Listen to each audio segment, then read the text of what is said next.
अपैशुनम, ये दोष हमें परमार्थ से रहित कर देता है।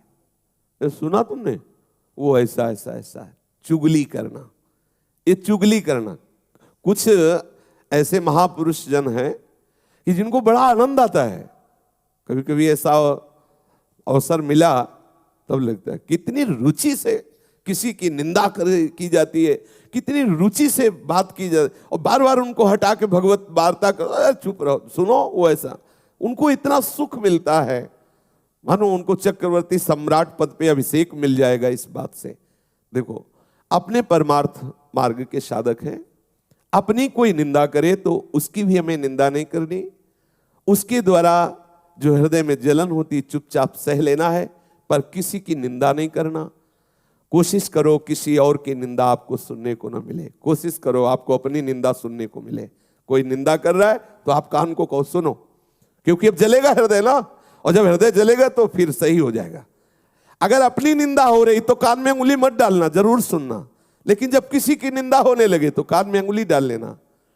जब अपनी प्रशंसा होने लगे तो कान में उंगली डाल लेना, जब दूसरे की प्रशंसा हो रही तो उंगली हटा लेना, तो अंदर तुम्हें पता चलेगा कि क्या है तुम्हारी स्थिति। दूसरे की प्रशंसा सुनकर आनंदित होना, ये हमारे साधुता के मार्ग में लाभदायक है। अपनी प्रशंसा सुनकर के हृदय में सकुचाहट आ जाना, मैं अधम, ये कैसा, यह है परमार्थ का स्वरूप। अपनी निंदा सुनकर के आनंदित होला, देखो प्रभु ये ठीक कह रहे, ऐसा ही मैं हूं। दूसरे की निंदा जब बात हो तो कान में उंगली डाल लो, नहीं नहीं हमें नहीं सुनना। बोलना तो है ही नहीं किसी के विषय में, पर चर्चा ही हमें दोष से युक्त कर देती है। भगवत चर्चा छूटी, जहां किसी की चर्चा तहां कोई न कोई अपराध बन जाएगा, वाणी का अपराध बन जाएगा, हम निंदा कर बैठेंगे। ये दूसरे की बातें देखी सुनी चुगली करना है, बिल्कुल ठीक नहीं है।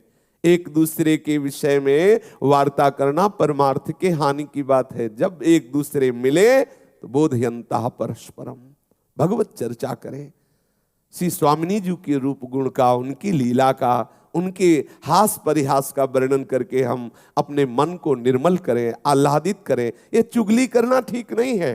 शास्त्र आदेश करता है कि ये जो चुगली करने का स्वभाव, इसे छोड़ो, क्योंकि इसके छोड़ने से आपका हृदय निर्मल होगा। ये वो सद्गुण हैं जो भगवान को अधीन कर लेते हैं। हमें किसी के विषय में नहीं बोलना, यहां तक कि अपने को सता रहा हो तो धर्म कहता है कि उसका भी परिचय मत बताओ। ये बड़ा सूक्ष्म विषय धर्म का है। जब धर्म स्वरूप बैल को जब परीक्षित जी ने देखा कि उसके चरण टूट गए हैं, तीनों एक चरण से चल रहा है और एक पुरुष प्रहार भी कर रहा है, पूछा बैल से जो धर्म रूप में था कि आपको दंड कौन दे रहा है? तो बोले इसका ठीक निर्णय नहीं किया जा सकता कि कौन दंड दे रहा है। जैसे जैसे वार्ता हुई परीक्षित जी समझ गए ये धर्म है, क्योंकि ये धर्म कहता है कि अपने को भी जो सता रहा है उसका भी परिचय न बताए, क्योंकि वो कोई न कोई मेरा कर्म ही है जो उसको प्रेरित करके आया है और मुझे दुख दे रहा है। वो बेचारा तो निमित्त मात्र है, वो थोड़ी हमें दुख दे रहा है। कोई न कोई कर्म, को न काहू के दुख सुख कर दाता, निज कृत कर्म भोग सुन भाता। अगर कोई हमें आकर के पीट रहा है तो सच्ची मानिए हमारा कर्म ही कोई उसके ऊपर बैठ गया और वो आकर हमें पिटवा रहा है, हम उसका भी विरोध नहीं करते। यही तो साधुता है। इन्हीं सद्गुणों से तो प्रभु रीझ जाते, प्रभु प्रसन्न हो जाते हैं। हमें ये बात धारण करनी हृदय में। प्रभु के मार्ग में चलने का आपका उद्देश्य है तो आप चुगली करना छोड़ दीजिए। देखो, किसी से कहना नहीं, कसम खाओ किसी से नहीं कहेंगे, और अब वो दूसरे से बोलेगा देखो कसम खाओ किसी से मत कहे। पूरी समाज में बात हो गई और वो किसी से कहना भी नहीं है। ये बहुत प्रपंच का विस्तार अंदर होता रहता है, हम समझ नहीं पाते हैं। अच्छा, बात जैसे हमने सुनी या देखी ना, तो गरिष्ठ भोजन पालो तो उसके पचने के लिए, जैसे पाचन शक्ति बढ़ाने वाली ऐसे पदार्थ है कि पालो तो पच जाएगा। ऐसे ही जब किसी की बात अगर आपके हृदय में पहुंच गई और आप नाम जपना शुरू कर दें तो भले पच जाए, नहीं तो चाहे दीवार से बोलना पड़ेगा। आहा, अब थोड़ी शांति मिली। वो जैसे नहीं पेट में गुड़गुड़ गुड़गुड़ होए, तो फिर अब उसमें चूरन, पंचसकार चूर्ण या कोई ऐसा डाल लो तो भले बच जाओ, नहीं तो वो फिर बार बार खट्टी डकारें आना और ऐसा। तो ऐसे इसमें डकार से आती थी। कैसे बोले, कोई तो मिले तो बोले सुनो, किसी से कहना नहीं। बोले क्या? बोले पहले बताओ किसी से? बोले कसम से नहीं कहेंगे। अब वो दूसरे से बोले कि ऐसा, ये परमार्थ के विपरीत चेष्टा है। थोड़ा हम हजम करना, पर हजम करने की औषधि नाम है। अगर नाम जप नहीं हो रहा तो हजम नहीं होगा, वो बिल्कुल धरी रहती यही। और जब निकाल देना, किसी से बात कर देना, तब लगता है हाँ अब शांति मिली है। वो तो कहना ही पड़ेगा। इसलिए नाम जप के द्वारा पचा सकते हो, अन्यथा नहीं। अगर नाम जप नहीं तो आप ये पचा नहीं सकते। वो आपसे बुलवाएगी, चुगली करवाएगी, निंदा कराएगी। दोष दृष्टि द्वेष वृत्ति मिटा करके हमें सर्वत्र भगवत भाव करना है। इसलिए हमें किसी की चुगली नहीं करनी है। सबको सुख पहुंचाने की भावना, सबसे सुंदर दया का स्वरूप यही है। सबका मंगल हो, सब सुखी हो। कैसे होंगे? नाम कीर्तन से, नाम जप से, लीला कीर्तन से, लीला श्रवण से सबका मंगल होगा। आप किसी को 2 रोटी दे देते हैं तो उसका मंगल थोड़ी हो जाएगा। थोड़ी देर के लिए भूख मिटी, फिर 4-6 घंटे बाद फिर उसको सताने लगी। वास्तविक दया का स्वरूप क्या है? सबका मंगल हो, सब सुखी हो, सब आनंदित हो। तो किससे होंगे? सबका मंगल, सबका सुख, प्रभु का नाम कीर्तन श्रवण करना, प्रभु का नाम कीर्तन गायन करना, प्रभु की लीला कथा श्रवण करना, प्रभु की लीला कथा गायन करना सबसे बढ़िया निरपेक्ष दया है। जब कहीं कोई आपको मिले तो उसको सुख प्रदान करने की भावना से आप भगवत चर्चा कीजिए, भगवान नाम कीर्तन करने की प्रेरणा दीजिए, भगवान नाम जपने की प्रेरणा। ये सबसे बड़ी दया है। नाम सुकृत धन अपनी जीवन, ये हमारा जीवन है। राधा नाम हमारा जीवन है, हमारा प्राण है, सबसे बड़ा धन है, परम धन है।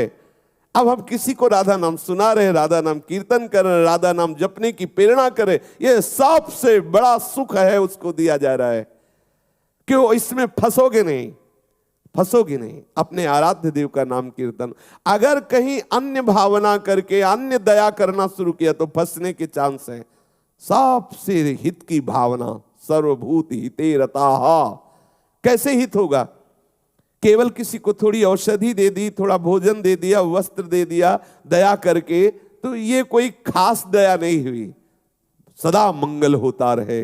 यदि उसके नाम रूप लीला धाम में कहीं भी रुचि हम पैदा कर पाए संग के द्वारा, ये बहुत बड़ी दया हो गई, ये बहुत बड़ा हित हो गया, उसका बहुत बड़ा मंगल हो गया। ये हृदय में विचार कीजिए। सर्वभूत हिते रताः कैसे होगा? भगवान नाम से होगा, भगवत लीला गुणगान से, भगवत रूप चिंतन से होगा। कोई भूला हुआ जीव यदि भगवान नाम जपने लगे, उसका मंगल हो गया। उसके शरीर से ऐसे परमाणु निकलेंगे, जहां वो रहेगा वो आसपास वातावरण मंगलमय होने लगेगा। अगर एक आदमी दुराचारी है, गंदे आचरण करता है, तो जिस मोहल्ले में रहता है वो पूरा मोहल्ला दूषित हो जाता है। उसके वातावरण से वो सब दुखी होने लगते हैं। एक महात्मा जहां रहता है तो वो क्षेत्र आनंदमय होने लगता है, क्योंकि उसका प्रभाव सबके पाप का नाश करके आनंद प्रदान करता है। इसलिए सच्ची दया अपने ऊपर और सबके ऊपर यही है कि खूब भगवान नाम कीर्तन किया जाए, भगवान नाम जप किया जाए, भगवत लीला गायन श्रवण किया जाए। भगवान दया समुद्र है। सभी को शुद्ध करने के लिए देखो भगवान अवतार धारण करते हैं। सभी को शुद्ध करने के लिए भगवान लीलाएं करते हैं। भगवान विविध नाम रूप लीला इसीलिए प्रकाशित करते, सबका मंगल हो। कभी कभी प्रतिकूल लीलाएं करके, जैसे प्रभु आवेश में रोष में दिखाई दे रहे हैं और दिव्यास्त्रों के द्वारा वो संहार लीला करते नजर आ रहे हैं। बड़ी दया है इसमें। जिस पद को बड़े बड़े योगी जन योग साधना से प्राप्त करने की चेष्टा करते रहते हैं, उसी पद को प्रभु रोष में आकर के उन असुरों को प्रदान कर देते हैं जो भगवत विरोधी हैं। जैसे प्रभु की दया का स्वरूप है सबका मंगल करना, ऐसे ही भक्त की दया का स्वरूप है सबका मंगल करना। संत महात्माओं की दया समस्त भूले हुए प्राणियों को भगवान नाम रूप लीला धाम में लगाना है। जो दूसरों के दुखों को मिटा दे वही तो दया का स्वरूप है। तो दुख मिटेंगे क्या संसारिक वस्तुओं से, और दुख बढ़ जाएंगे। आप सोच रहे हैं कि अगर इसके मकान में बिजली लग जाए, एसी लग जाए तो आराम से सोएगा। ठीक है आपने लगा दिया, लेकिन हर महीने अब जो बिल बढ़ने लगा तो अब वो दुख तो बढ़ रहा है ना। अब वो बिगड़ेगी वो मशीन, उसको सुधारने का। अगर वास्तविक शीतलता प्रदान करनी है तो प्रभु के चरणारविंद, प्रभु के नाम, प्रभु के रूप, प्रभु के लीला, यह है दया का वास्तविक स्वरूप। साधक को चाहिए कि अलोलुप्तम रूपी सद्गुण धारण करे। इंद्रियों का विषय भोग के लिए प्रतिपल लालायित रहना स्वभाव है। जो हमारी 5 ज्ञान इंद्रियां हैं उनका स्वभाव है नीचे की तरफ उतरना। सांसारिक रूप देखना, सांसारिक सुगंध सूंघना, सांसारिक स्वाद लेना, सांसारिक स्पर्श सुख लेना, सांसारिक शब्द सुनना, इनका स्वभाव है। अब इस स्वभाव का परिवर्तन करके भगवत भाव में लाना है। ये जो स्वभाव, इसे लोलुपता कहते हैं, और इस स्वभाव पर विजय प्राप्त कर ले उसे अलोलुप्तम कहते हैं। ये दैवी संपदा है, ये भगवत प्रसन्नता का अनुभव कराने वाला सद्गुण है। हम उतनी ही वस्तुओं का सेवन करें जिससे हमारा भगवत चिंतन सतत चलता रहे। सच्ची मानिए, ये जो बहुत गरिष्ठ भोजन है, बहुत मीठा भोजन है, ये जो कई तरह के, ये हमारे अंदर कई वासनाएं पैदा कर देता है। आप एक दिन माधुकरी या सात्विक भोजन भगवत अर्पित करके पाइए, दूसरे दिन पूड़ी कचौड़ी समोसा और गुजिया गुलाब जामुन ये सब भरपेट पाइए। फिर आप दोनों दिन के भजन का निर्णय कीजिए, दोनों दिन के विचार को आप डायरी में लिखिए, ईमानदारी से निर्णय करके। आप एक दिन जो सात्विक भोजन भगवत प्रसाद स्वरूप पाए तब आपके क्या विचार थे, कैसी भजन पद्धति चली, और दूसरे दिन जब आप भंडारे का पाए या ऐसा गरिष्ठ भोजन पाए तब आपके कैसे विचार रहे, देख लीजिए। ये लोलुपता छोड़ने के लिए आपको एक नियम बनाना पड़ेगा। समाज में जो अच्छे पदार्थ कहे जाते हैं उनसे आपको बचना होगा। ये बहुत अच्छा भोजन बना हुआ है, वो आपके भजन को नीरस करने वाला है। ये इंद्रियों की लोलुपता, एक एक इंद्री को संभालना होगा। हम ऐसे रूप देखने के मार्ग में चले हैं जो रूप समुद्र हैं। क्या कौन सा रूप है ऐसा? यहाँ सब नाशवान परिवर्तनशील। ये जो शरीर आप देख रहे हैं इसमें कुछ भी डालो मलमूत्र बन जाता है। क्या खास बात इसमें है? जरा सा रोग हो जाए तो चेहरा बदल जाता है, जरा सी अंदर कोई क्षोभ वृत्ति आ जाए तो क्या होता है, थोड़ी देर में मृत्यु। कि अब अपने को लगता है 100 वर्ष 80 वर्ष, अरे ऐसे गए 100 वर्ष, देखते देखते गए। इस इंद्रियों के विलास को कब तक नेत्र सोचते हैं ये सुंदर ये सुंदर, कहीं कोई सुंदर नहीं। देख लो क्या सुंदर है क्या। जब प्रभु की तरफ आप देखोगे तब आपको पता चलेगा कि सुंदरता किसे कहते हैं। सुगंध हमारे प्रभु के श्री अंग में जो है वो सुगंध हमें प्राप्त करनी। स्पर्श हमें स्वामी जी के श्री चरणों का, लालजू के श्री चरणों का प्राप्त करना है। श्रवणेन्द्रीय प्रिया प्रीतम कैसी रसमयी बातें कर रहे, इसको हमें सुनना है। एक एक इंद्री को हमें ये लोलुपता जगानी है। ये जो लोलुपता विषयों की तरफ बन गई है इसे हम त्यागे, बिना इससे त्यागे आगे नहीं बढ़ सकते। थोड़ा नेत्रों को संयम में रखें, बाहरी रूप देखने से बचिए। है ही नहीं सुंदर, क्या सुंदर है? तुम्हारे अंदर वासना इसलिए सुंदर लगता है। यहाँ कोई सुंदरता है? अरे सौंदर्य समुद्र प्रभु है, चिदानंदमयी सुंदरता प्रतिपल बढ़ती रहती। यहाँ तो प्रतिपल नाश को प्राप्त हो, क्या सुंदरता। एक देवता उतर पड़े तो सब यहाँ ऐसे हो जाएंगे जैसे सूर्य उदय होने पर तारे हो जाते हैं, ऐसे एक देवता। और प्रभु की जब सुंदरता की बात आती है तो देवलोक भूलोक रसातल कोई है नहीं, क्योंकि सब प्राकृतिक माया के द्वारा रची है। प्रभु का चिदानंद सौंदर्य। कभी अपनी नेत्रेंद्री को ये लालच लोभ जगाइए कि हमें प्रभु को देखना है। प्रिया प्रीतम श्याम सुंदर और किशोरी जी जब बात करती है, ओ अमृत रस बरसता है, वो हमें सुनना है। प्रिया प्रीतम का स्पर्श, प्रिया प्रीतम की गंध, प्रिया प्रीतम का उच्छिष्ट, हमें प्रत्येक इंद्रियों में ये लालच पैदा करना है। इसी लालच के बल से हम विषय लोलुपता का त्याग कर पाएंगे, इसी बल से कर पाए। अगर ये लालच नहीं जगाया आप तो लगेगा कैसा क्या जीवन, कह रहे हैं अच्छा ना खाओ, ऐसा ना करो, वैसा। अरे जितने दिन का जीवन मिला है मौज लो, मौज आनंद। तो ये इधर मौज है, इधर मौज है। बड़ी मौज वालों को देखा है नाली में गिरे हुए पड़े, मौज है उसमें, नाली में पड़े। एक इतनी नाली थी हितधाम के सामने, तो एक शराबी भगवान के दर्शन हुए। ऐसा लग रहा था जैसे बहुत बड़ी धारा को पार करना हो। ऐसे कदम बढ़ाते फिर खड़े हो जाते, फिर बढ़ाते फिर और आखिरकार उसी में गिर गए पार में। ये है मौज, ये मौज है भाई, सावधान, ये मौज गिराने वाली है। आइए प्रिया प्रीतम के अनुराग रस में, वास्तविक तुम्हारे मन की मांग प्रिया प्रीतम है, चिदानंद प्रेम धाम है। इधर आप गए तो विचलित होते चले जाएंगे, क्लेशित होते चले जाएंगे, फंसना ही है, कहीं भी आनंद नहीं। खोज के देख लीजिए, बहुत जन्म खोजते रहे, आज हमें अवसर मिला है आनंद समुद्र प्रभु की तरफ चलने का। तो अपनी 5 ज्ञानेंद्रियों को मन सहित प्रभु के चरणों का लालच बढ़ाइए, लोभ बढ़ाइए। मार्दवम, बिना कारण दुख देने वालों और वैर रखने वालों के प्रति भी हृदय में कठोर भाव ना लाना, उनके प्रति भी कोमल वर्ताव रखना मार्दव कहलाता है। ये कोमल वर्ताव तभी रहेगा जब ये विचार करेंगे कि बेचारा ये क्या कर सकता है, गुणों से प्रेरित है, प्रेरित होकर ऐसी चेष्टा कर रहा है। ये बहुत नीची धरा का चिंतन है। ये बेचारा जो हमें गाली दे रहा है, निंदा कर रहा है, मारा गया है, माया के द्वारा इसकी बुद्धि हरण कर ली गई है, इसलिए ऐसा कर रहा है। ये बहुत नीची धरा का। उत्तम धरा का है कि मेरे प्रीतम ही इस रूप में, इसलिए कोमलता बनी रहेगी। 2 विचार, यदि आप प्रीतम भाव नहीं रख पा रहे तो बेचारा है।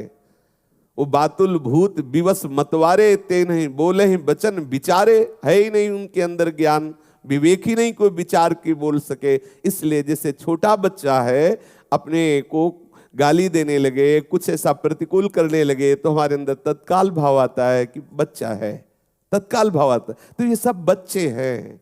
अज्ञान की धरा में ये भगवान को भी गालियां देते हैं, शास्त्रवेत्ता ब्रह्म ऋषियों की भी निंदा करते हैं, प्रेमियों की भी निंदा कर, बेचारे हैं, बच्चे हैं। इस भाव से या मेरे प्रीतम है, हृदय कठोर नहीं होना चाहिए। मार्दवम रूपी सद्गुण, कोमलता बनी रहे। जैसे अपना बच्चा अपने साथ कठोर व्यवहार करे तो हम क्या करते हैं, दुलार ही करते हैं, बच्चा है।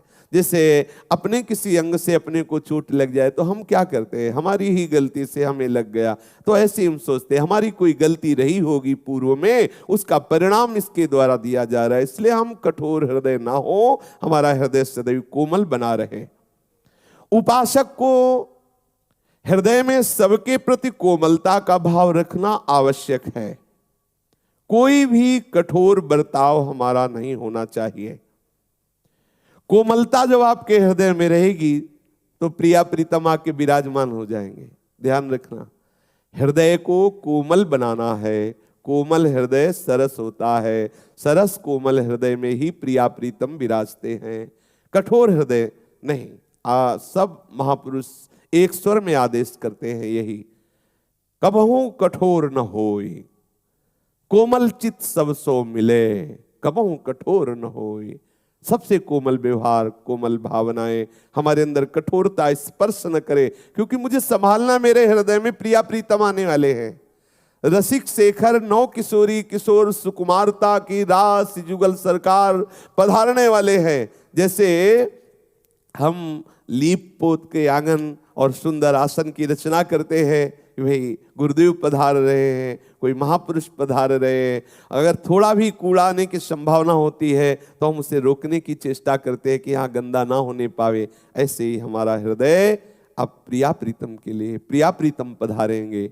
हम अपने हृदय को कोमल रखें, क्योंकि इतने सुकुमार प्रिया प्रीतम विराजेंगे, कठोर हृदय ना होने पावे, ये किसी के प्रति ना होने पावे। क्योंकि हम बर्ताव किसी के प्रति कठोर करेंगे तो हमारा हृदय कठोर होगा ना। कठोर हृदय में हमारे सुकुमारी किशोरी किशोर थोड़ी आएंगे। इसलिए हमें हृदय एकदम द्रवित रखना है, कोमल रखना है, सरल स्वभाव रखना है। कठोरता हृदय में आने न पावे, सावधानी रखनी है।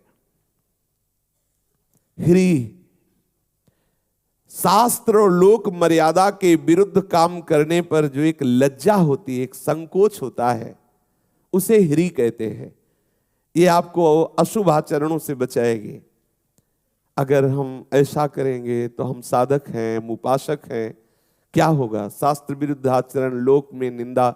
नहीं, ऐसा नहीं होना चाहिए। मेरे द्वारा ये नहीं होना। मैं ये नहीं खा सकता क्योंकि साधक हूं, मैं ये नहीं देख सकता क्योंकि साधक हूं, मैं ये ऐसा आचरण नहीं कर सकता, साधक हूं, उपासक हूं। ये लज्जा होना, ये संकोच होना, ऐसा विचार होना ना, ये विरुद्ध आचरण नहीं करो, समाज क्या कहेगी, ये विचार आना। ऐसा प्रभु को क्या सोचेंगे, देखो मेरा शरणागत है, ये क्या कर रहा है, नहीं मुझे ऐसा नहीं करना। लज्जा होना, ये ह्री सद्गुण है। साधन विरुद्ध कोई भी क्रिया करने की भावना आने पर संकुचित हो जाना, लज्जा हो जाना, ऐसा सोचना कि अब मानो मेरे शरीर में सामर्थ्य नहीं रह गई, ऐसा गलत करने के लिए मैं जाऊं तो मेरे पैर में सामर्थ्य नहीं है, मैं ऐसा करूं तो मेरे हाथ में सामर्थ्य नहीं, मैं ऐसा बोलूं तो मेरी जिह्वा में सामर्थ्य नहीं, मैं ऐसा देखूं तो मेरे नेत्रों में सामर्थ्य नहीं। एकदम आप संकुचित हो जाएं, निर्बल हो जाएं, शास्त्र विरुद्ध आचरण करने के समय आपके अंदर उत्साह न रह जाए, आपका हृदय संकुचित लज्जा युक्त हो जाए। ये ह्री रूपी सद्गुण है, ये भगवत कृपा से उपासकों के हृदय में जागृत होता है।